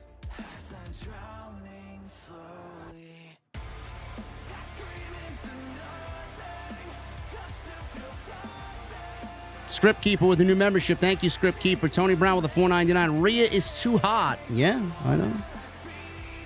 Just ask Buddy Matthews.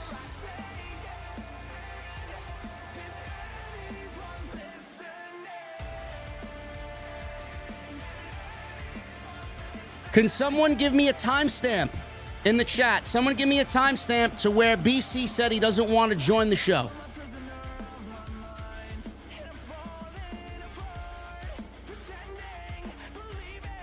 MGM Bowling with 29 months. Sheamus coming out to Lobsterhead. Had me yeeting everywhere. Liv had me yeeting too. Yeet. OTS forever and always. Can't wait to hear Tuesday's plans. Thank you, Bowling.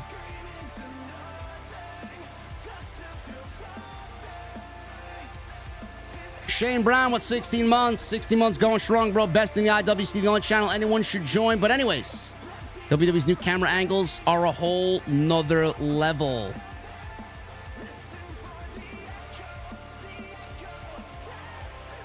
Now, no one's calling into the show. Calling into the show sounds fucking lame and cheap. What, so someone calls from a fucking staticky phone? Fuck out of here.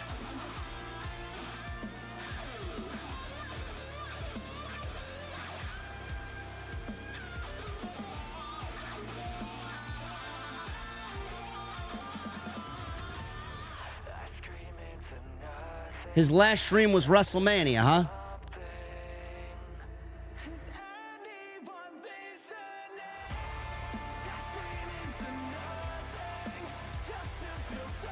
His last live stream was 7 days ago.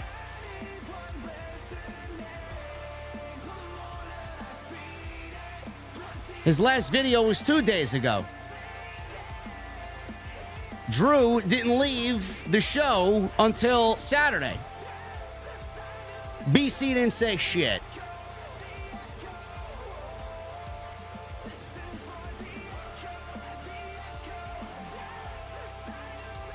BC didn't say shit. I'll talk to BC.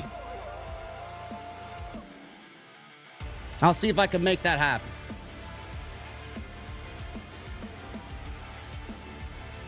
Shane Brown and MGM Ballin, thank you guys. Don Parker with a $10 super chat. I know this is the Raw review show, but after Friday SmackDown, I can see Solo eventually cutting a promo and saying, we did it for The Rock.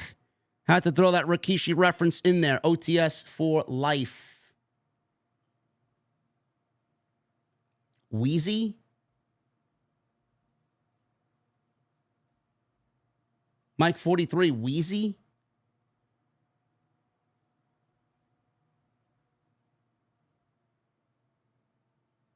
Don Parker, thank you, brother. That'd be funny if they do that. I do think they did it for The Rock. I do. Sarit Mohanty with a 12 months. How about adding Raj Giri or Matt Morgan for TNT? Both are great reviewers and would be a great partner for you. An ex-WWE personality is needed. Wheezy Blonde? I like Wheezy. I think Wheezy's great. He tweeted. BC don't tweet. You guys are fucking ridiculous, man. BC is not on Twitter. He's not. I think Wheezy's great. I don't know if she'd do it. I don't think she has the time. She's got a full-time job. A female presence on the show could actually be good for the show. She's got her own thing going on. She's growing organically, which is great. I didn't ask. I don't think she has the time, so that's why I didn't ask. Anybody that says Sean's View is getting benched. This is not some fucking lowbrow operation. You guys I would rather fucking cancel the show than get fucking Sean's View on the fucking show, man. Come on now.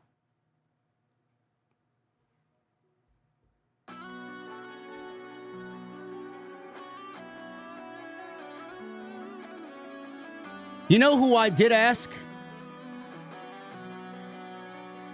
You know who I did ask and respectfully declined because he just had no time? I did ask. Santa Zap. I did ask. He says he couldn't do it because he's got so little time as it is with the content that he creates now. So I'm like, fuck, man.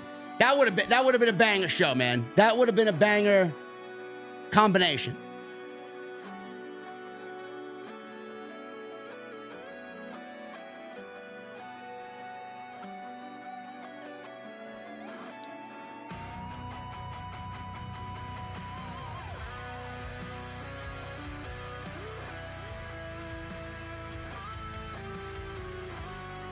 Philippe, thank you again, brother, for the $99.99.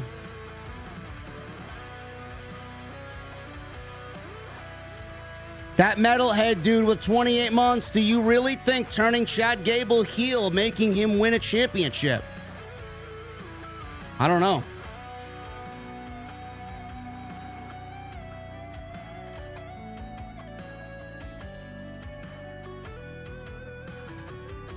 Guys, I would rather quit podcasting if I had Denise as my co-host. No. Absolutely not. You would physically see my ears bleed through my headphones. Red substance would be flowing down my neck, and all of you would be saying, JD, are you all right? Are you all right? And I wouldn't be able to respond because I would have such severe blood loss. The only way that podcast would be listenable is if I rip my own ears off and just project my thoughts without actually hearing anything back.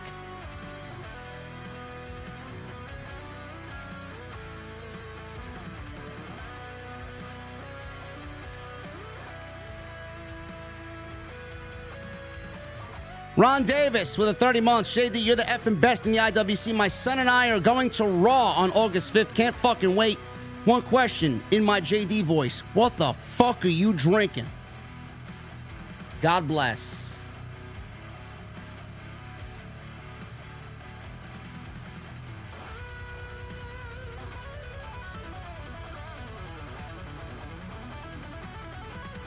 Stash Club? I think those guys are corny. Stash Club, the content that Stash Club creates is for fucking children. Sorry. I need someone with some fucking balls up here.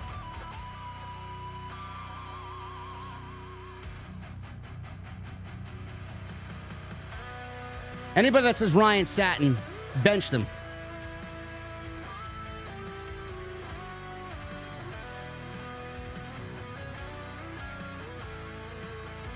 Ron Davis, thank you, brother. Chaotic with a $4.99. Hope they book Cody strong and relatable. Already seeing some fickle fans in the socials. I'm here for the LTB diplomatic coaster. Let's roll. He hasn't done anything yet. What the fuck is everybody's problem?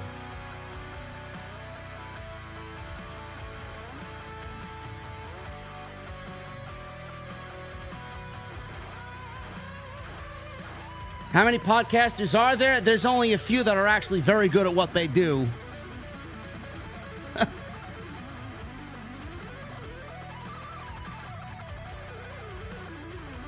Girth with a $1.99. Mike O'Hearn knew it. No. Mama Scripps with 3 months. Hey, JD, 3 months and counting for the best damn podcast in the world, he says. Not just the IWC, the world. Thank you, man.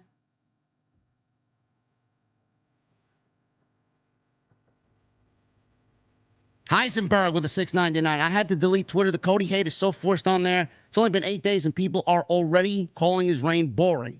Well, people on X, Heisenberg, they have the fucking brain capacity of a fucking fly.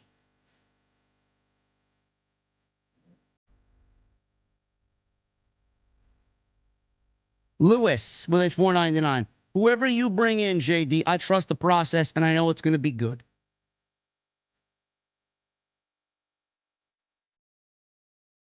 Thank you, Lewis. Orakin with a $19.99. I'm finally leaving New York after 5 months and 6 years with my job. Headed to the West Coast after deciding to chase my dreams. I'm going all in on myself. Instead of regretting it in the future. Wish me luck, OTS family. BRB. Orakin, I wish you luck, brother. I'm actually envious, man. I'd love to get the fuck out of New York, honestly.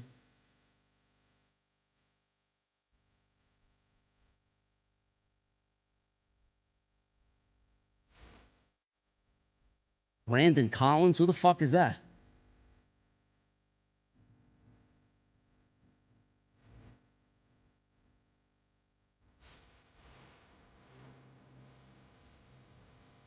Masen with the 50 and David M with a $100 super chat. Thank you guys very much. Thank you guys very much. I have a feeling I'm missing a $100 bomb somewhere. Felipe, thank you. Dan McDaniels, thank you with the $100 bomb. David M, thank you. Padman with a $9.99. I just returned from my Mexico trip. Watching that 2-night main event at a bar was a special experience with the family. Good to be back and glad you had yet another W Mania season. It was great, man. We blew away last year. I'm glad you're back safe. Corey with a 5. R-Truth must be protected at all costs. I agree. Oh, BD. No, fuck that. BDE is an absolute fucking shill to the fullest. He wouldn't give me a proper opinion if I fucking paid him one. You gotta be out of your fucking mind. If you fucking waterboarded him, he still wouldn't give you a proper opinion.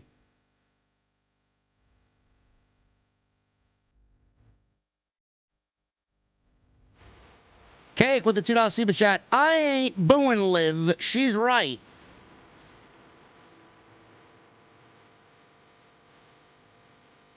H posts with a $5 super chat. JD has become a tweener and is on the slippery slope of turning babyface at this rate. The heel JD would have...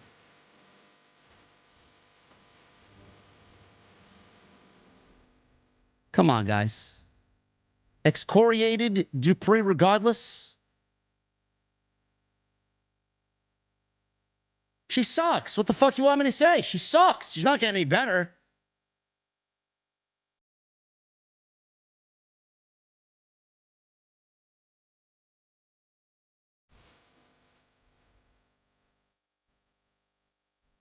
Bro, I listened to Ross. I don't think Ross is a good fit. I don't. His name was thrown around a lot at me all weekend. No.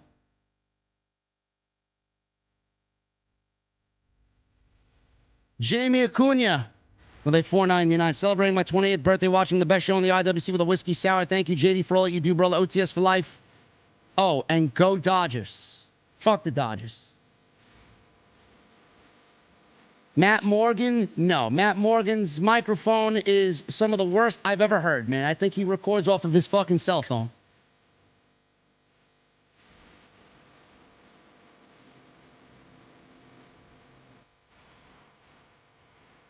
Jamie, thank you for the $4.99. The Cake with the $2 super chat. Roman Apology Tour is going to be so funny. H posts with the $10 super chat. Cody will finish up with the Bloodline at SummerSlam. The Bloodline Civil War, and Cody needs to go their separate ways after that. Cody defeats The Rock to get his win back at SummerSlam. I agree.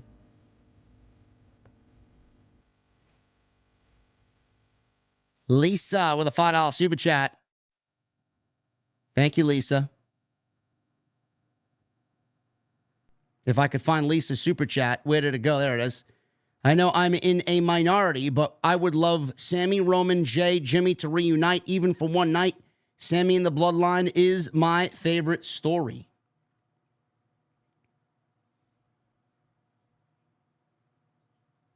All right, Carlston, you are getting a timeout.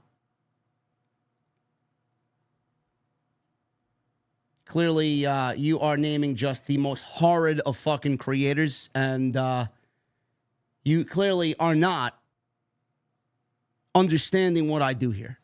So, goodbye. Lisa, thank you for the super chat. Appreciate you. Black Z Fighter 91 with a $1.99. New tag titles look like a pizza pan. They do. Steve and Larson were liking negative tweets about you, JD. Oh, yeah, is that true? Well, that's great.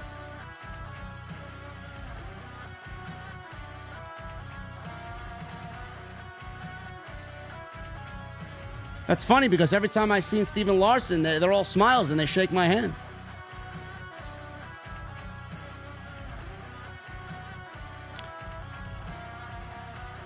Twisted with a 26 months. Hey, JD, great show once more. I was at the Bell Center tonight.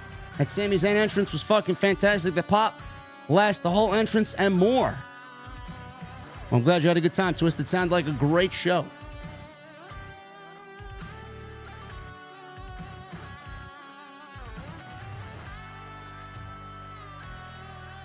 Michael Krause with the $2 super chat. Hope you having a good weekend. My bad. LOL. I knew what you meant, brother.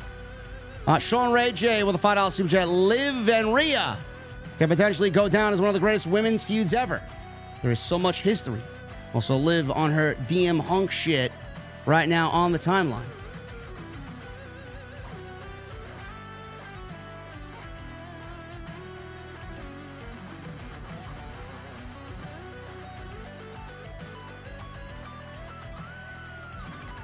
One of the greatest women's feuds ever, Sean? No.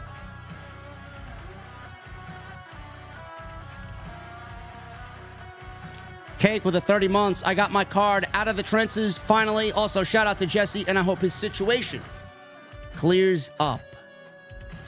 From what I understand, I was watching Jesse stream earlier. He's back home. I'm glad he's back home. His son is doing much, much better. And you guys should all go support Jesse and what he's doing over there. I believe Jesse will be with me on Wednesday. Or I just may give him another week off. I don't know yet. Sumit Joseph with a $7.99. Thank you, Sumit. Vinny with a $1.99. Anything is better than the tag titles we had. I agree. Sumit with a $2.99. Get John Draper, Wrestling Soup motherfuckers. I love the guys over at Wrestling Soup, and Draper's a good dude. Always has my back against these fucking bizarre weirdos. And his sap disdain is quite humorous, man. I quite enjoy it.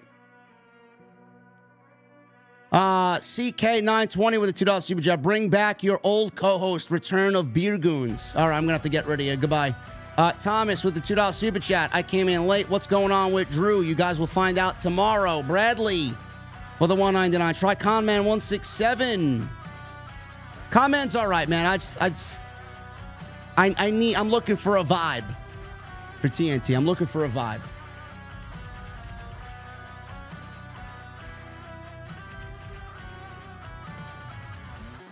I'm quite curious as to what tweets Steven Larson disliked about me. Or liked. Negative tweets they liked about me.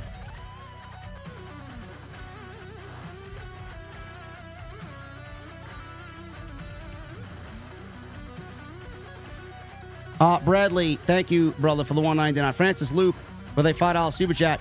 What the fuck? Rhea Ripley vacates the title off a stupid segment. That should have never happened. Remember Athena and the 24/7 title chase? What a waste. Yes. Yes.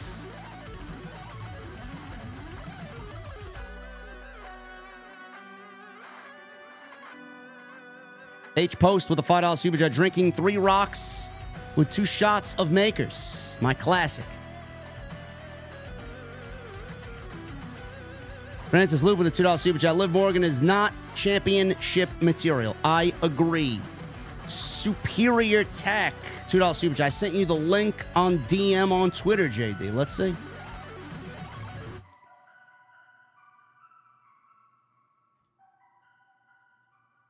Let's see.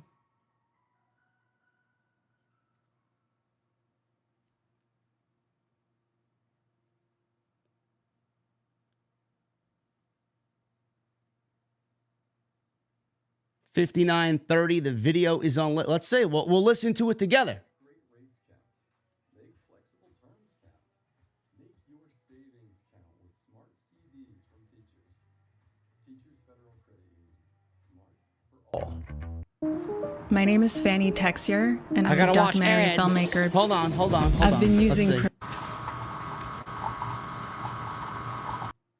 Did that once we went off the air. I told him, I said, we can't do this too often, and I said that because things like that have to be special. I don't read anybody else, so I didn't know he was looking for a co-host.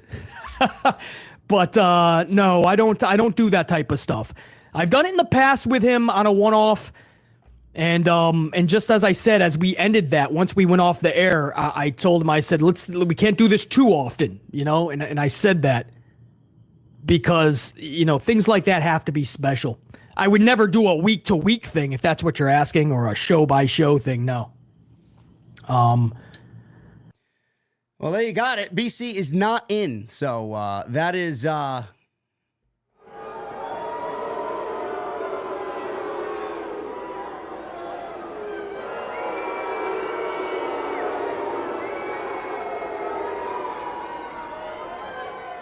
The mega powers aren't getting back together for TNT, guys. I'm sorry to be the bearer of bad news, but there you go. Listen, I believe you, brother. Thank you for the Superior. Thank you for the heads up, man. I had no idea. Francis Loop, once again, WWE creates stupid-looking title belts. AWC Legend with a $9.99. Yo, love OTS. You should do TNT with Ango or maybe Wrestling Days. Whoever you bring in, I will be happy with. OTS for life. Thank you, AWC. Ango has been contacted. CM Punky Hunky, you get me. Re-Truthy, Demeter Bullion says, I told CM Punky, Winky, Funky, Hunky, Chunky, Monkey, Crunky, Junky, Bunny, Unky, that his eyeliner is in Rey Mysterio's undies. I think Cody is a good chief bro.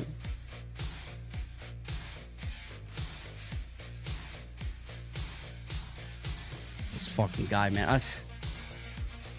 I don't know, man. Alex Ali with a $2 super chat. Not even reading it. Not even reading it. Undisputed Gaming with a $4.99. Yo, JD, love the show. Been watching since you used to work at the watch store. You've always been one I wanted to say I trust you with TNT. It was dope.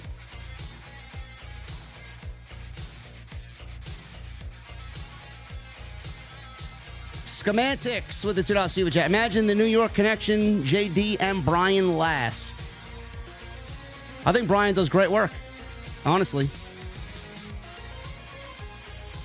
I think Cornette and Brian Last do great work. I just... Cornette's got me blocked for whatever reason. I don't know why, but... H Post with a $5 super chat. Your face turn is 100% happening. LMAO.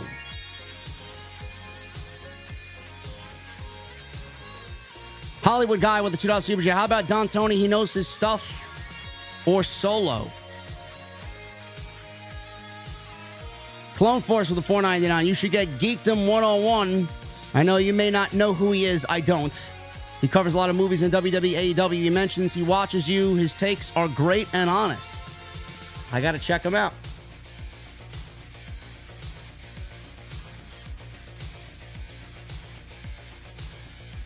Listen, man, I respect BC's choice, man.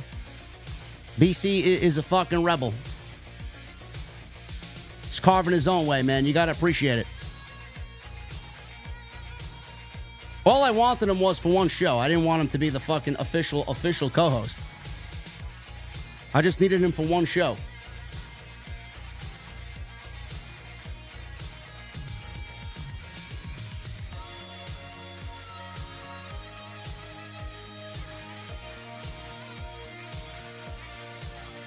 Tommy with a $5 super chat.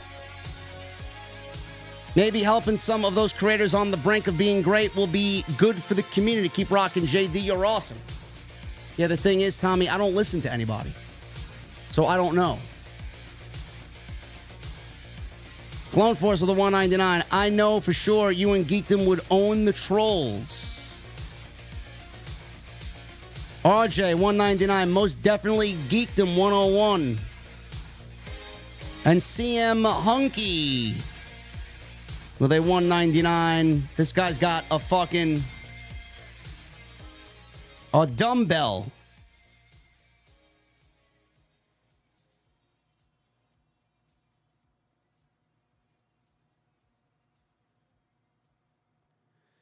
Well, that's all I got for you guys, man. We're about to get out of here. Thank you guys for a great stream. Appreciate everybody's support here, man. Tomorrow we'll figure it out. Tomorrow we'll figure it out. I'll be live on TNT. I'll be solo. And we will talk about the whole dilemma of no co-host. So we will talk about that tomorrow, man. But thank you guys very much for all of your support tonight on the Monday Night Raw post.